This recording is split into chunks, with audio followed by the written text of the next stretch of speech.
مفتی صاحب آپ نے وزیر اعظم کی تعریف کی فلسطین پر بات کرنے پر، جبکہ انہوں نے 1967 کے مطابق تقسیم پر بات کی اور 2 ریاستی حل پیش کیا، جس میں ریاست فلسطین کے ساتھ ناجائز ریاست اسرائیل کو تسلیم کرنا پڑ رہا ہے۔ جو وزیر اعظم نے بات کی ہے نا، وہ فلسطینیوں کا مطالبہ ہے، سمجھ رہے ہو؟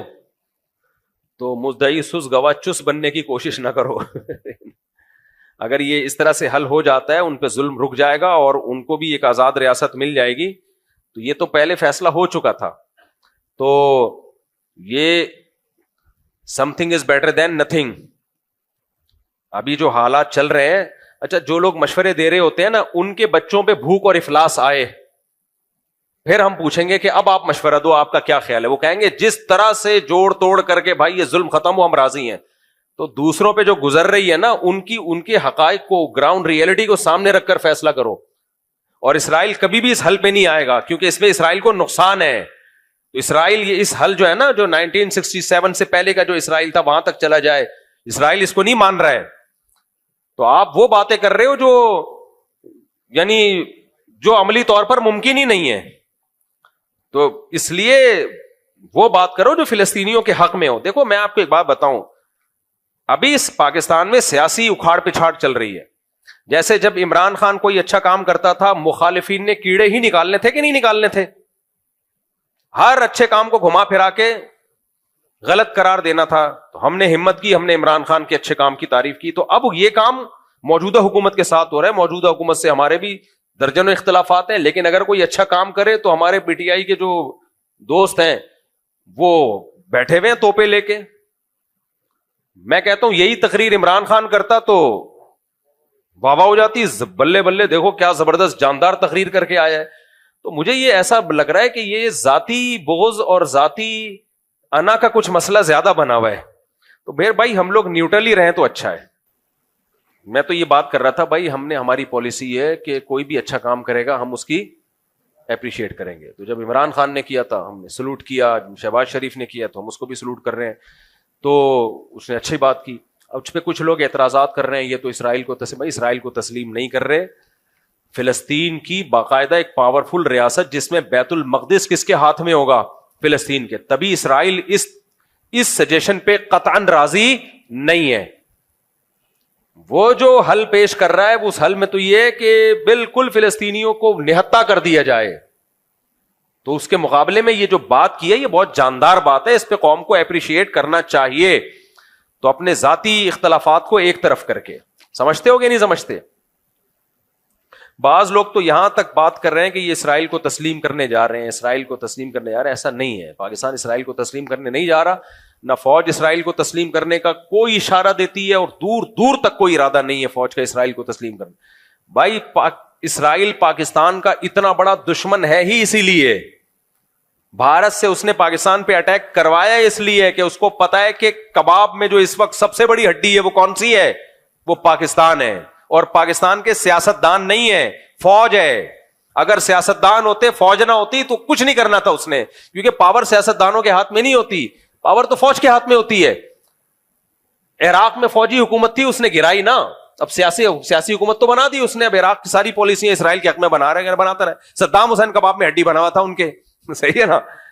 تو اس لیے اسرائیل کے لیے جو اس وقت کباب میں ہڈی ہے وہ پاکستان آرمی ہے، کیونکہ آرمی کا اسرائیلیوں کی بھی ایجنسیاں ہوتی ہیں۔ اگر آرمی کا تھوڑا سا بھی رجحان ہوتا نا، اسرائیلی ایجنسیوں کو پتا ہوتا کہ یہ تسلیم کرنے جا رہے ہیں، پھر انڈیا سے یہ کچھ اٹیک وٹیک نہیں کرواتے وہ۔ اس لیے میرے بھائی عمران خان سے آپ محبت کریں، عمران خان کو فیور کریں، 100 دفعہ کریں، لیکن یہ نہیں کہ اوٹ پٹانگ آپ جو بھی حکومت کوئی اچھا مثبت کام کرے تو آپ نے بس اس کے اگینسٹ ہی جانا ہے۔ ڈالر کو اسٹیبل کر لیا ہے فوج نے، ڈالر کو اسٹیبل کر لیا۔ جس سپیڈ سے ڈالر تباہ ہو رہا تھا نا، گر رہا تھا، وہ روکا ہے۔ اسمگلنگ پہ پابندی لگا کے باقاعدہ فوجیوں کی لڑائی ہوئی ہے بارڈر پہ، جو اسمگلنگ ہو کے جا رہا تھا، فوجی شہید ہوئے اس میں بہت زیادہ۔ تو یہ فوجی جوانوں نے قربانی دی ہے جو ڈالر کو یہاں لا کے روکا ہے، ورنہ ڈالر بے لگام ہو گیا تھا بالکل، کوڑیوں کے یعنی ہماری کرنسی کوڑیوں کے داموں ہونے والی تھی جو حالات چل رہے تھے۔ تو اس لیے بھائی کسی کا کلمہ پڑھنے کی ضرورت نہیں ہے، جو اچھی بات کرے اس کو فیور کرو، جو بری بات کرے اس کو کیا کہو؟ اس کو غلط کہو، بس ختم۔ یہ پالیسی رکھو۔ باقی سیاست دانوں میں تو ہر آدمی کا کوئی ہیرو ہوتا ہے، جو ہیرو ہے اس کو ہیرو رہنا، تو اس کو کس نے منع کیا ہے؟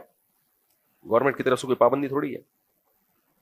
میرے کتنے لوگ ہیں جو میرے بیان سنتے تھے, مجھے بار بار کہ آپ نے وزیر اعظم شہباز شریف کی اس مسئلے میں تعریف کر دی ہے تو آپ کا بیان سننا چھوڑ دیا ہم نے, آپ بھی 2 ٹکے کے آدمی نکلے.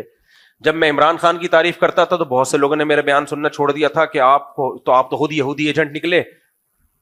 اور اب میں نے میاں شہباز شریف نے جو اچھا کام کیا اس کی تعریف کر دی تو آپ بھی یہودی ایجنٹ نکلے.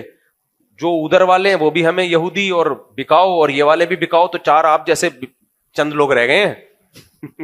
ہو سکتا ہے اگلے بیان میں آدھے گھر چلے جائیں.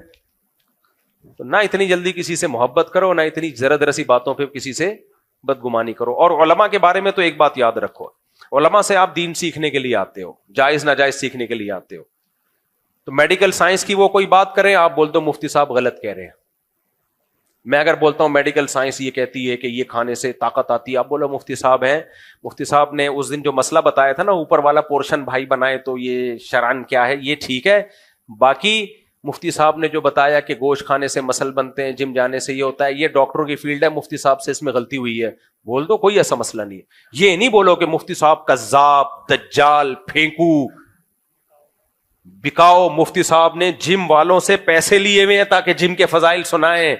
مفتی صاحب اس دن کہہ رہے تھے کہ دیسی مرغی کھایا کرو, اصل میں ان کا دیسی مرغی کا بزنس ہے. یہ پھر زیادتی ہو جائے گی. تو اختلاف کر لو, 100 دفعہ کر لو, بھائی ہماری فیلڈ ہی نہیں ہے نا یہ میڈیکل سائنس. اگر بول دوں تو آپ بولو غلط بول دیا, ختم. ہمارے بھی بعض بزرگ ایسے ہیں جنہوں نے کوئی بات کی, ہمارے شیخ حضرت مفتی رشید احمد صاحب, میں ان سے بیعت تھا اور ایسی عقیدت مجھے اب بھی ان سے ہے نا کہ آپ سوچ نہیں سکتے. لیکن وہ میڈیکل سائنس میں ڈاکٹروں کو کہتے تھے یہ الو بنانے کی مشینیں ہیں. اللہ معاف فرمائے. زندگی بھر حضرت نے ایلوپیتھک کوئی دوا نہیں کھائی ہے, زندگی بھر حکیمی دوائیں کھاتے تھے, ہومیوپیتھک اور حکیمی. ایلوپیتھک دوا کے کبھی قریب بھی نہیں پھٹکے وہ.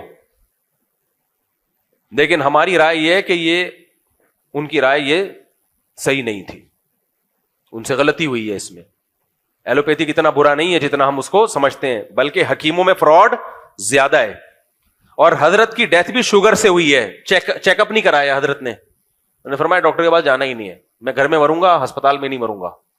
اور شوگر ہوئی, حضرت مانتے ہی نہیں تھے مجھے شوگر ہے, کیونکہ حکیم آ کے مٹھائیاں کھلا رہے تھے حضرت کو شوگر میں. ہمیں اچھی, میں نے مجھے حکیم کا نام بھی پتا ہے, برفیاں کھلا رہے تھے. حضرت مٹھائی نہیں کھاتے تھے, انہوں نے کہا میں علاج بالمثل کروں گا. علاج بالمثل کا مطلب شوگر ہے تو شوگر سے علاج کروں گا. حضرت مٹھائی نہیں کھا رہے, حضرت کو جلیبیاں کھلا رہے وہ حکیم.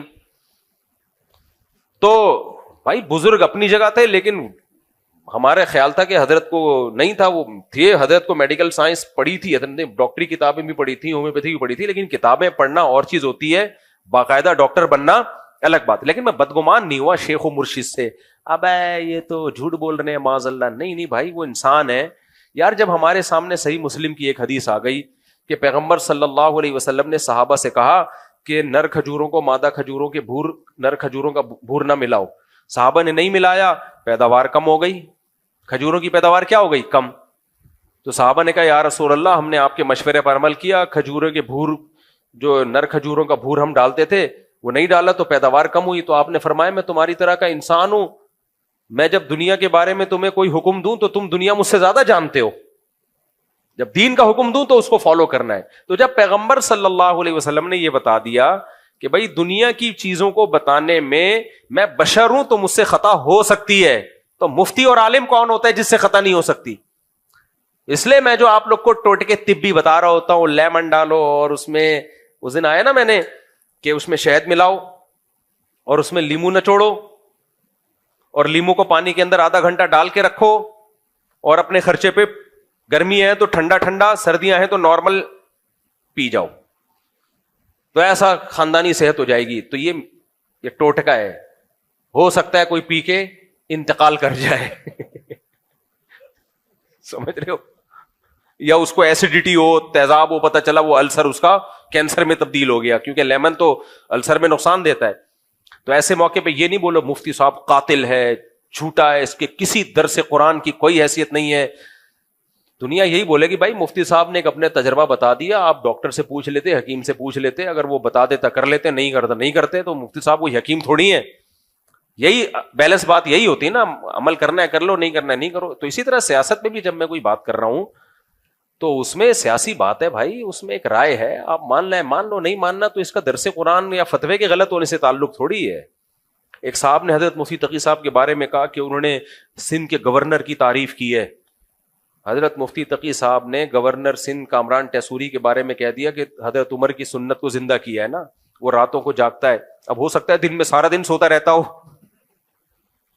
ہے وہ قابل احترام, مجھے میری بڑی ریسپیکٹ کرتے ہیں, اس لیے میں اس کے نام عزت سے لوں گا. مجھے جو آدمی عزت دے تو مجھے نہیں اچھا لگتا میں اس کی توہین کروں. تو کامران ٹیسوری سے جب بھی ہماری ملاقات ہوئی بڑی رسپیکٹ دی.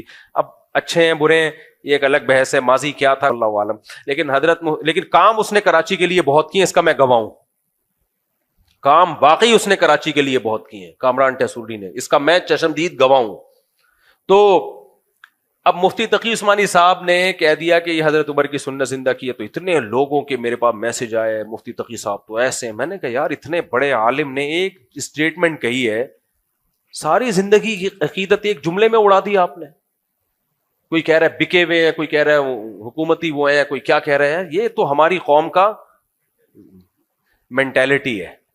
آپ زیادہ زیادہ بولتے ہیں بھائی مفتی تقی صاحب کے علم اور تقوی کو سلام, لیکن اس جملے سے ہم اتفاق نہیں کرتے, ہماری نظر میں وہ بندہ ٹھیک نہیں ہے. تو بس اتنا کافی ہے. کیا یار بیچاروں کو اب بھی کمنٹس آ رہے ہوتے ہیں مفتی تقی صاحب کی تصویروں کے نیچے, وہی بندہ ہے جس نے حکومت وقت کی تعریف کی ہے. تو مجھے تو بھائی دیکھو, من عادی لی ولیا فقد آذنتہ بالحرب, حدیث میں آتا ہے کہ اللہ کہتا ہے جو میرے کسی ولی سے دشمنی کرتا ہے میرا اس کے خلاف اعلان جنگ ہے, میرا اس کے خلاف اعلان جنگ ہے. تو اس لیے یہ جو الفاظ زبان سے نکل رہے ہیں نا اللہ والوں کے خلاف, علماء صلح کے خلاف, یہ آپ کی نظر میں بہت ہلکے ہوتے ہیں, اللہ کی نظر میں ہلکے نہیں ہوتے, بہت بھاری ہوتے ہیں. تو ہماری رائے سے بھی کوئی اختلاف کر لو, کوئی مسئلہ نہیں ہے. ہم تو شرعی مسائل ہم سے پوچھو. اگر ہم سیاسی بات کرتے ہیں تو میں نے شہباز شریف کی تعریف کر دی کہ اچھا کام کیا ہے, آپ بول دیتے نہیں اچھا کام کیا, ختم ہو گئی بات. تو یہ جو پاکستان نے بہت زبردست فلسطینی موقف کی تائید کی ہے یونائٹڈ نیشن میں, اس پہ حکومت کو اپریشیٹ کرنا چاہیے. حکومت کام نہیں کرتی تو بھی برا بلا کہتے ہیں, کچھ اچھا کر کے آ جائے تو بھی برا بلا کہنا ہے, تو پھر تو اس کا مطلب تم حل چاہتے ہی نہیں ہو. اور فلسطینیوں کی جگہ اپنے آپ کو رکھ کے سوچو کہ تم پہ یہ ظلم ہو رہا ہوتا, اگر شہباز شریف کا یہ بیان غلط ہوتا نا تو فلسطینی کہہ دیتے کہ غلط ہے, ہم اس پہ راضی نہیں ہے. ان کی طرف سے کوئی بیان نہیں آ رہا اور ہم سارے نیک شریف شرفا بن کے فلسطین, ہم تو پورا جو ہے نا یہ تقسیم ہمیں قبول نہیں ہے, تو فلسطینی بولیں یہ قبول نہیں ہے تو پھر ہوگی بات. تو مدعی سست گواہ چست بننے کی کوشش مت کرو. یہ بالکل ایسے ہی ہے, ایران سے ہمارے 100 اختلافات ہیں لیکن ایران نے فلسطینیوں کی مدد کی ہے. اب ہمارے یہاں بہت سے لوگ ایران دشمنی میں کہتے ہیں نہیں یہ نورا کشتی ہے, ایران فلسطینیوں کی مدد نہیں کر رہا, یہ نورا کشتی ہے. ہمارے بہت سے لوگ یہ بات, میں کہتا تھا یہ بات فلسطینیوں کی زبان سے نکلوا دو. فلسطینی کہیں کہ یہ ایران 2 نمبری کر رہا ہے, فلسطینی کہیں کہ ایران میں جو ہمارے لیڈر کو شہید کیا گیا ہے ایران نے مروایا ہے, وہ تو نہیں کہہ رہے اور آپ کہہ رہے ہو. اس کا مطلب ایران سے جو آپ کی ذاتی دشمنی ہے اس کو آپ کسی اور طریقے سے نکال رہے ہو.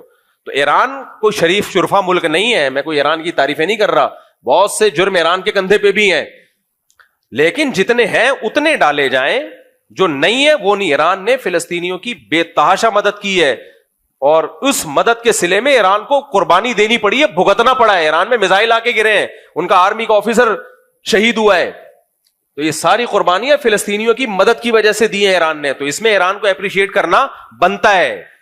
تو فلسطینی کہہ رہے ہیں کہ ہماری مدد کر رہا ہے اور وہ کہہ رہے ہیں کہ ہم بہت کچھ کر رہا ہے, ابھی ہر بات یعنی ایسے بتانے کی نہیں ہوتی, تو اس کی سزا بھی ملی ہے ایران کو, واٹ لگا دی ہے ایران کی. تو لیکن ہمارے یہاں لوگ کہہ رہے ہیں ہمیں نورا کشتی ہے, خود ہی مروایا ہے, پہلے فلسطینیوں کے لیڈر کو بلایا اور خود ہی مروا دیا, خود ہی ہیلی کاپٹر گرا دیا, خود ہی یہ کر دیا. بند کمرے میں بیٹھے ہوئے ہیں, منہ میں پان ہے اور تبصرے ایسے کر رہے ہوتے ہیں جیسے پتہ نہیں ان سے بڑا فنٹر اس کائنات میں کوئی پیدا ہوا نہیں ہے. ان کی سورس آف نالج کیا ہے؟ کوئی سورس آف نالج نہیں ہے. تم کس سے ملے ہو یار؟ تم جا کے کسی فلسطینی سے ملے ہو تم, جو تمہیں بتا رہا ہو کہ, تو فلسطینی جو ہمارے وزیر اعظم نے جو بات کی ہے فلسطینیوں کا, اس کے خلاف کوئی بیان نہیں آیا. لیکن اسرائیل اس کو کسی قیمت پہ تسلیم نہیں کر رہا ہے، کیونکہ اس اسرائیل کو پتا ہے میرا اس میں نقصان ہے. اس لیے یہ اچھا اقدام کیا ہمارے وزیر اعظم کی طرف سے، اچھا اقدام ہوا ہے. باقی جو بھی یہ کہا کریں نا نہیں یہ تو غلط تقسیم ہو رہی ہے، تو ان سے کہو ٹھیک ہے، تمہارے بچوں پہ جب یہ ظلم ہونا اور بھوکے شہید ہو رہے ہوں اور یہ قحط زدہ حالت میں وہ مبتلا ہوں، پھر تم کہنا کہ نہیں ہمیں وہ یعنی اتنا ایریا چاہیے جو عملی طور پر جس کا امکان ہی نہیں ہے. جن کے بچے شہید ہو رہے ہوتے ہیں، جو بھوک سے تڑپ تڑپ کے جانے دے رہے ہیں، ان کی زندگیوں کو سامنے رکھ کر آپ فیصلہ کریں. یہ ایک ایسا ہے کہ ایک جگہ ایک صاحب جو تھے نا، ایک لڑکا تھا نکاح کرنا چاہتا تھا، تو لڑکے کے بھائی نے لڑکی والوں کے سامنے وہ شرطیں بیان کی کہ چھوٹے بھائی کو یقین ہو گیا کہ یہ لڑکی والے یہ شرطیں مانیں گے نہیں. اب وہ کہہ رہے کہ یار اس سے تو میرا رشتہ ہی ختم ہو جائے گا. بڑا بھائی کہہ رہے نہیں، میں تجھے مروانا نہیں چاہتا، میں چاہتا ہوں ابھی سے یہ شرطیں لکھوا لوں تاکہ بعد میں تو سکون کی زندگی گزارے. چھوٹا کہہ رہا ہے سکون گیا تیل لینے مجھے یہ لوگ ان شرطیں مانیں گے ہی نہیں، میں نے تو یہاں شادی نہیں ہوگی. تو یہ بعض دفعہ ایسا ہوتا ہے، وہ کوئی خیر خواہ بن رہا ہوتا ہے، آپ کو کہہ رہا ہوتا ہے کہ بھائی یہ بہت یعنی اس میں یہ ہے، تو اس کو پتا ہوتا ہے بھائی یہ عمل ہی نہیں ہوگا اس کے اوپر، تو یہ میرے ہاتھ سے یہ جو پیکج ہے نا یہ نکل جائے گا. تو اگر یہ حل ہو جاتا ہے تو فلسطینی سکون میں آ جائیں گے. بیت المقدس کس کے ہاتھ میں چلا جائے گا؟ مسلمانوں کے پاس ہوگا. اصل تو بیت المقدس ہے، وہ لینا ہے ہر قیمت پہ. اس لیے میرا خیال ہے کہ شہباز شریف نے اچھی تقریر کی ہے، تو وہ آپ اختلاف کرو 100 دفعہ، لیکن کام خاندانی ہو گیا ہے.